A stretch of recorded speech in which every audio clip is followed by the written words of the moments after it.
I was listening to the story about, it was the story of a family in Washington, and the little boy called the Bigfoot the Cowboy Man. And he had, apparently it had made an effort to steal this kid. And it hit me. My children were in that playpen behind me with nothing but a mosquito net over them. It could have crept up behind me and taken both of my children, and I wouldn't have known. Father just got like a Mustang or something from Wyoming, okay? He had it out in the corral because he couldn't put it in the barn in the stalls with the other horses. It would kick and made all the other horses nervous. Had a Seminole Indian working the horse trying to break it every day. So they had it out in the corral. This skunk ape snuck up behind this horse and grabbed it on its hind quarters. This particular horse kicks out, jumps over the corral, runs into the pasture, to get away. At this point, the rancher's out there just blasted away with the 30-30. Skunk ape runs into the swamp. I went up there one day after that, or 2 days after that. I went up there and sat in the silence up there, and I'm telling you, man, it was free. It was crazy. There was a crazy vibe up there still. I did what I could to kind of get things under control, but I told her, I said, you need to get off this property. I feel like no matter how strong you are, it's almost like standing in the ocean. You can't stand still without moving your feet. You're going to get knocked over eventually, no matter how strong, whatever. You can't withstand a barrage of weird spiritual energy.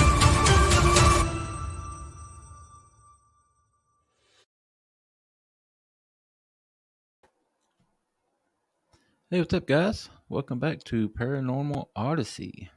Got another short story I want to bring to you guys. Before we get started, though, if you would, and you haven't done so already, please hit that subscribe button. Those of you that have already done so, I certainly appreciate it. Thank you so very much. You guys, anyone out there has had an encounter that you would like to come on and talk about, or if you're a researcher, paranormal investigator, any of that cool stuff, you want to come on and talk about what you have experienced, I'd love to talk to you about that. Shoot me an email to wayne@paranormalworldproductions.com. All right. I think this one is a little bit longer than I normally share, so I'm just going to go ahead and jump into it. This is something that I have heard about, but it's pretty creepy. Nonetheless, it comes to us from just south of me in Georgia. I'm going to talk about the town beneath Lake Lenier. And this article that I'm going to read to you comes from CNN, so pretty trusted source. Legend has it the ghost of a long dead woman roams this lake in a flowing blue dress.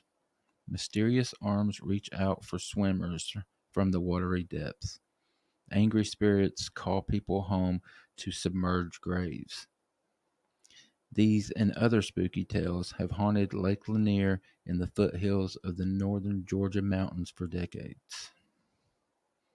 To many Georgians, the large Serpentine Lake northeast of Atlanta is a recreational hotspot, popular for boating and water sports.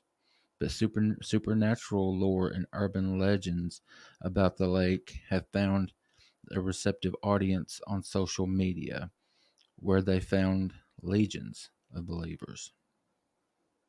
The lake was created in the 1950s by flooding valley communities that contained a cemetery, fueling beliefs that it's cursed.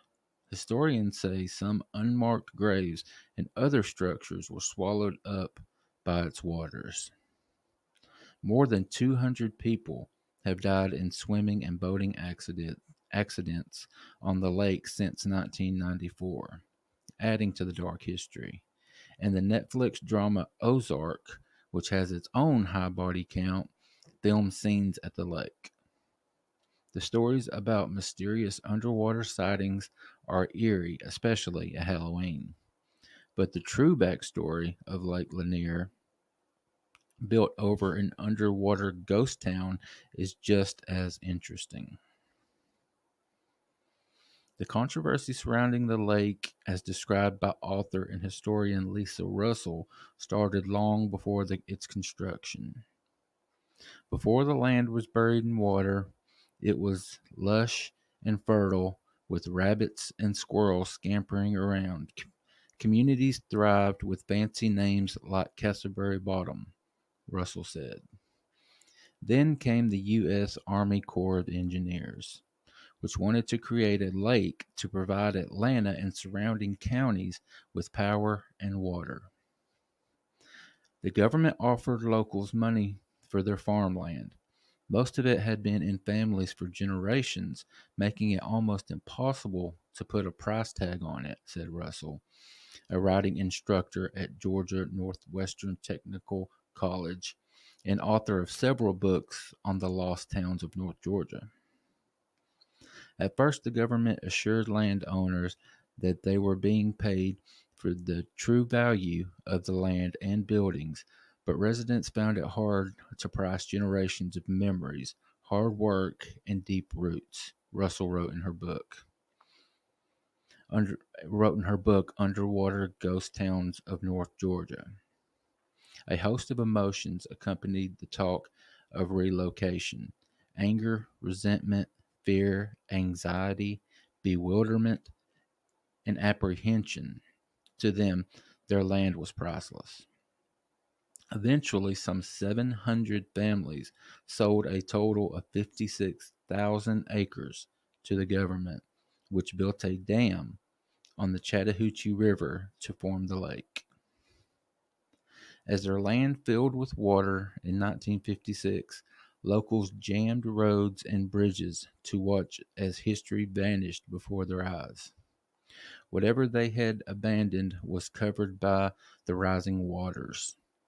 Even the lake's naming was contentious, Russell said. Some local officials wanted to name it after Georgia politicians. Others sought to name it after legendary football coach. Eventually, they decided to name it after Sidney Lenier, an 18th century Georgia poet who wrote Song of the Chattahoochee. Some families later regretted their decision once they realized they couldn't survive on what the government offered, Russell told CNN. But the lake brought multiple benefits, including flood protection from the Chattahoochee, which flows west of Atlanta. Today, Lake Lanier has about 625 billion gallons of water, the equivalent of 950,000 Olympic-sized swimming pools, and they yield mysterious stories. To prepare the land to be filled with water, the Army Corps of Engineers demolished or removed anything they considered dangerous. They uprooted trees and hauled them away. Barns and wooden structures that could float and endanger watercraft were moved. Major infrastructure such as bridges and water intakes were relocated, but the community had a cemetery. While the Corps identified and moved marked graves, it's likely that some unmarked ones were inadvertently left behind, said Caesar Yabor, a spokesman for the U.S. Army Corps of Engineers. The technical capability to identify and verify unmarked burial sites through subsurface scanning or other means was far less robust 70 years ago, Yabor told CNN. While the Corps made every effort at the time to locate unmarked burials, he added the limited capabilities of the time make it probable that unanticipated finds of human remains are possible, whether from the antebellum and Civil War periods or of Native American origin from pre-colonial and ancient times. An old auto racing track near Gainesville was also left behind. It remains at the lake bottom, although the Corps removed its bleachers so they wouldn't float to the surface and cause a hazard for boats, Yabor said. The concrete block foundations of some small buildings also were submerged, Yabor said. Some people have claimed to hear church bells from a sunken church, but Yabor told CNN that's not possible. No such structure was known to be left behind due to the height issue. If it had a steeple, as well as a floating wood issue, he said. Over the decades, when the lake's water levels dropped during drought, submerged roads, submerged roads, tire parts, and other artifacts have been exposed, said Russell, the historian. Russell believed unmarked graves also were left behind because they were not easily identified and there was no family to claim them. To Russell, the challenges wrought human by the human-made lake are scarier than the spooky folklore. A haunting is sometimes defined as something that is difficult to ignore or forget, something that is pungent and evocative, she said. The real haunting in this story is how history has made it impossible to ignore what was done to the land in North Georgia, she added. Once a land of wild rivers, North Georgia is now broken with dams and human-made bodies of water that change the ecosystem. Once a once a land that belonged to indigenous people, it is now buried under the water, making recovering of lost culture impossible. Over the years, divers have reported creepy sightings beneath the murky waters. Some tell stories of freaky catfish as big as Volkswagens. YouTube is filled with divers showing videos of sunken houseboats and piles of debris. Between 1994 and October this year, 203 people have died in drownings and boating incidents at Lake Lanier, according to Mark McKinnon of the Georgia Department of Natural Resources. In 2017, longtime diver Buck Buchanan told local media that he sometimes felt body parts in the lake during his many excursions. You reach out into the dark and you feel an arm or a leg and it doesn't move, he said. My gosh.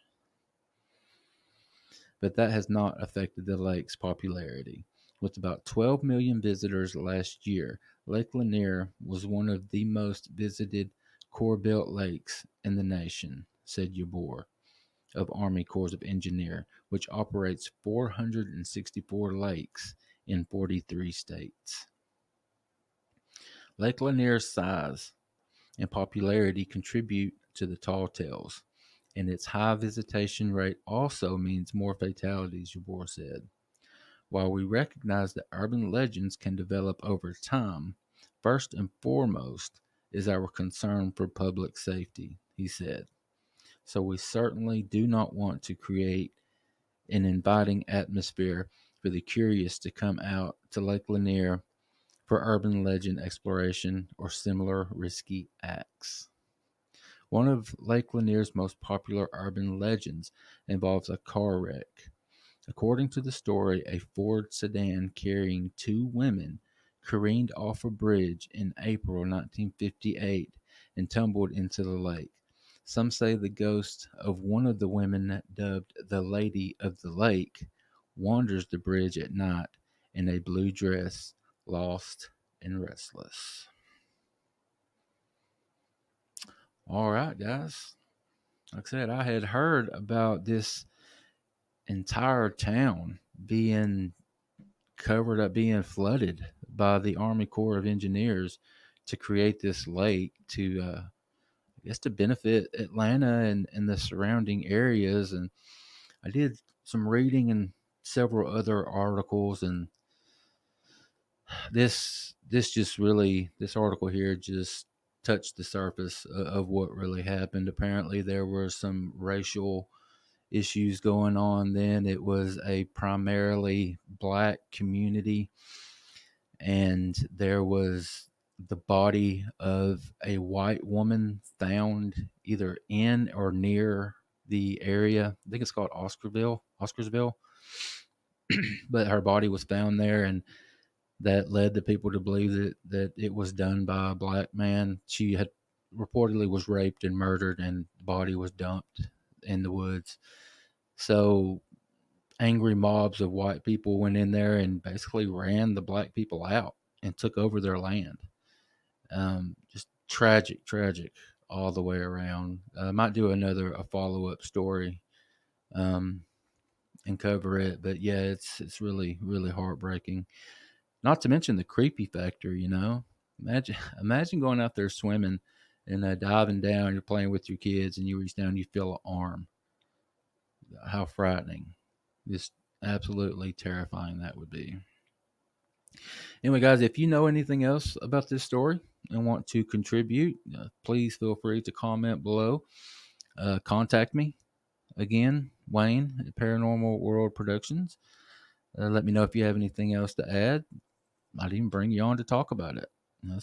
We're open to trying anything around here.